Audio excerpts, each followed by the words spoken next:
हे गाईज कल्याणी किचनमध्ये तुमचं खूप खूप स्वागत आहे. आज आपण गणपती बाप्पासाठी शेवयांची खीर हा नैवेद्य बनवणार आहोत. त्यासाठी लागणारं साहित्य 1 वाटी शेवया, 1 वाटी दूध, अर्धी वाटी गूळ, त्यानंतर थोडीशी खसखस, सर्व प्रकारचे ड्रायफ्रूट्स आणि 1 वाटी गावरानी तूप. सर्वात आधी आपण गॅसवर पॅन ठेवणार आहोत. पॅन चांगला गरम झाला की त्यामध्ये 1 चम्मच तूप घालायचे. त्यानंतर त्यामध्ये आपण शेवया चांगल्या प्रकारे फ्राय करून घेणार आहोत. शेवया चांगल्या प्रकारे आपल्याला क्रिस्पी बनवायच्या आहेत. त्यांचा पूर्ण कलर चेंज होईपर्यंत आपल्याला त्यांना भाजायचा आहे. शेवयांचा कलर पूर्णपणे चेंज झाला की अशा प्रकारे शेवया पॅनमध्ये साईडला लावायच्या आहेत. नंतर त्यामध्ये आपल्याला 1 चम्मच तूप घालून घ्यायचं आहे आणि त्या तुपामध्ये आपल्याला सर्व प्रकारचे ड्रायफ्रूट्स फ्राय करायचे आहेत. ड्रायफ्रूट्सचा कलरही चेंज होईल अशा प्रकारे हे ड्रायफ्रूट्स आपल्याला फ्राय करायचे आहेत. थोडेसे शालो फ्राय झाले की लगेच आपण त्यांना शेवयांमध्ये मिक्स करणार आहोत.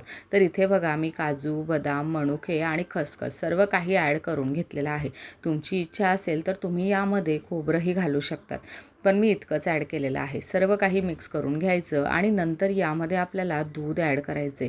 1 वाटी दूध आपण यामध्ये घालणार आहोत आणि सर्व शेवया मिक्स करून घ्यायच्या. शेवयांचं दूध पूर्णपणे आटल्यावर आपण त्यामध्ये थोडासा गूळ घालणार आहोत.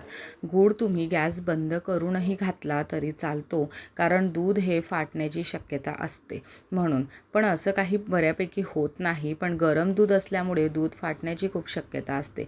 गूळ घातला की लगेच आपण याला काढून घेणार आहोत आणि अशा प्रकारे सर्व करणार आहोत.